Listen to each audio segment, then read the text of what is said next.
Let me give some color to what Senator Paul said.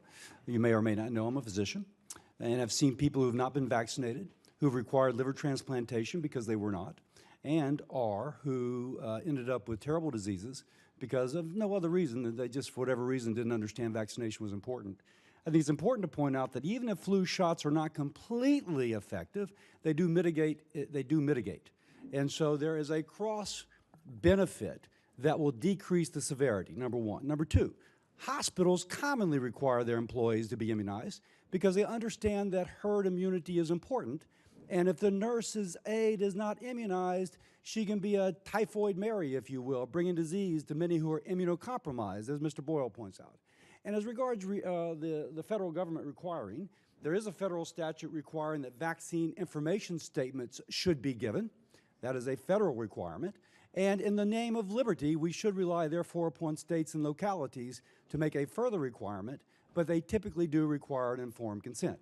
So that's important to know, not to be misled by, not to be misled regarding that. Secondly, I think we should point out that in terms of a requirement, the requirement is just that you cannot enter school unless you're vaccinated.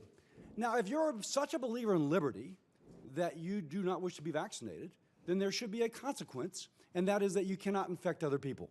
Mr. Boyle, if your child is born with immunodeficiency and someone comes to your school who is not vaccinated, and the lack of herd immunity means that your child, who, no fault of their own, cannot be immune, is it a victimless crime that somebody doesn't get vaccinated and your child dies?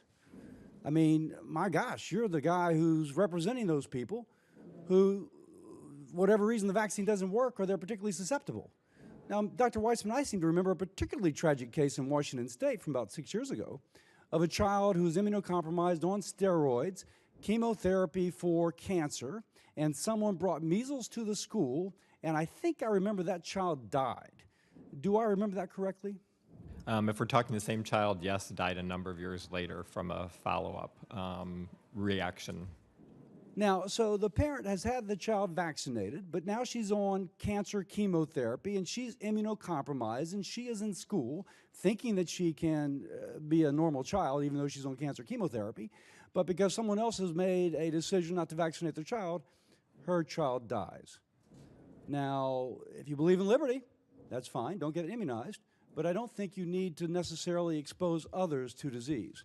Dr. McCullers, tell me, you're in a state, you mentioned a practice where you have people from 3 different states, and hats off to Mississippi. They always have the highest immunization rate.